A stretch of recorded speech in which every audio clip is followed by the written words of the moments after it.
తెలంగాణ రాష్ట్ర ప్రభుత్వం ఏదైతే మహిళా సాధికారత అని చెప్తున్నారో దయచేసి సిగ్గు తెచ్చుకోండి. ఈరోజు ఈ పరిస్థితి చూసి మాకైతే బాధ అనిపిస్తుంది.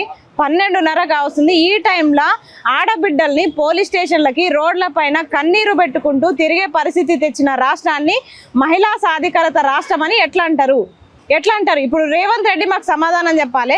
ఈ రోజు తెలంగాణ మహిళ, తెలంగాణ ఆడబిడ్డ కన్నీళ్లు పెట్టుకుంటుంది. మరి హోంశాఖ మంత్రిగా ఉన్న మీరు దీనికి ఏం సమాధానం చెప్తారు? పక్క రాష్ట్రం వచ్చి మన రాష్ట్రంలో ఉన్న ఒక వ్యక్తిని, తెలంగాణ బిడ్డని తీసుకొని పోతుంటే, తెలంగాణ ఆడబిడ్డని బర్ర ఈడ్చుకుంటూ పోతుంటే ఇది నిజంగా రావణ కాష్టనా, కీచకవాదనా? ఏం జరుగుతుంది ఇక్కడ అసలు? తెలంగాణలో ఒక జర్నలిస్టు ఇంత అరెస్ట్ అయ్యి ఇంత ఇబ్బంది పడుతుంటే, ఆడబిడ్డ ఇబ్బంది పడుతుంటే, వాళ్ళ కుటుంబం బాధపడుతుంటే కనీసం ఇప్పటికీ స్పందన లేదు. ఇంత సోషల్ మీడియాలో వైరల్ అవుతుంది. మేము కూర్చున్నంత కాలంలో ప్రతి సోషల్ మీడియా ప్రతి ఒక్కరు కూడా ట్యాగ్ చేసి అందరు కూడా పంపిస్తున్నారు కదా. మరి పార్టీలు, ప్రతిపక్ష పార్టీలైనా అన్ని పార్టీలైనా ఎందుకు స్పందించట్లేదు? కేవీఆర్ అన్నకి ఏమన్నా జరిగితే మాత్రం ఆ బాధ్యత మొత్తం చంద్రబాబు నాయుడుదే.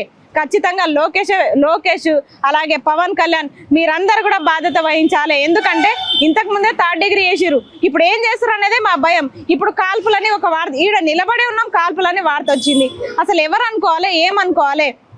కేవీఆర్ అన్న సురక్షితంగా రేపు ఖచ్చితంగా ఇంటికి రావాలి. కుటుంబానికి సురక్షితంగా కనిపించేదాకా వాళ్ళకి కునుకుండదు, కంటి మీద కునుకుండదు. దయచేసి ఒక ఆడబిడ్డ అర్థం చేసుకోండి. ఎందుకంటే ఇంకెన్ని రోజులు మా మీద దాడులు చేస్తారు? కాబట్టి ఖచ్చితంగా ఏపీ ప్రభుత్వానికి, చంద్రబాబు నాయుడుకి మేము రిక్వెస్ట్ చేస్తున్నాం. దయచేసి మహిళలను అభ్యర్థిస్తున్నాము. ఖచ్చితంగా కేవీఆర్ అన్నని సురక్షితంగా క్షేమంగా వదిలిపెట్టండి.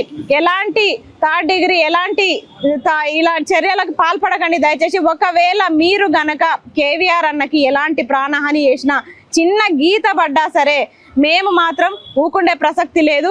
ఖచ్చితంగా రాష్ట్రాన్ని అగ్నిగుండం చేస్తాం. ఏపీ ప్రజలను ఇక్కడ ఏపీ ప్రజలు కాదు, ఏపీ నాయకులు ఎవరైతే ఉన్నారో మీరు బాధ్యతారహితంగా ప్రవర్తిస్తున్నారో మీకు ఖచ్చితంగా బుద్ధి చెప్తాం. తెలంగాణలో అడుగు పెట్టకుండా చేస్తాం. దయచేసి అందరు గమనించాలి. ఆడబిడ్డని దృష్టిలో ఉంచుకొని మీరు లాగుతున్నారు కదా. అసలు నిజంగా మీకు సిగ్గు శరాలు ఉన్నాయా? ఒక ఆడబిడ్డని, మీ ఇంట్లో ఆడబిడ్డని అయితే అట్టే లాగుతూ ఉంటే మీరు ఊకుంటారా? అసలు పోలీసులేనా మీరు? మీరెవరు ఎందుకు తీసుకోపోయారు? తన ఫోన్ ఎందుకు తీసుకోపోయారు? అసలు తనని ఎందుకు తీసుకోపోయారు? ఒక ఆడబిడ్డని ఎందుకు అట్లా లాగుతున్నారు అందరు కలిసి? అసలు ఇది ఎక్కడి చట్టము? ఏ చట్టంలో రాసిపెట్టింది? ఏ రాజ్యాంగంలో రాసిపెట్టింది? చెప్పండి.